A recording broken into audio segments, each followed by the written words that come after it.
Премиерот Зоран Заев денеска го објави планот 369, кој како што рече е првиот чекор за сериозен пробив кон евроатлантските интеграции после големиот долгогодишен застој на државата. Планот предвидува во следните 3 месеци да се тргне условената препорака, за 6 месеци да се покажат резултати во реформите и до крајот на годината да се утврди датум за предпристапните преговори со Европската унија.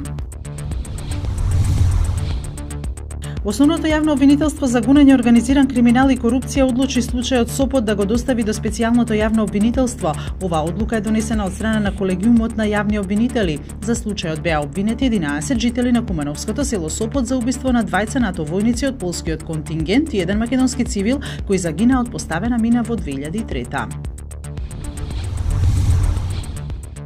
Лионел Меси останува во Барселона до 2021 година и според понудените услови ќе има 570.000 евра неделна плата, што заедно со Кристијано Роналдо имаат втори највносни договори.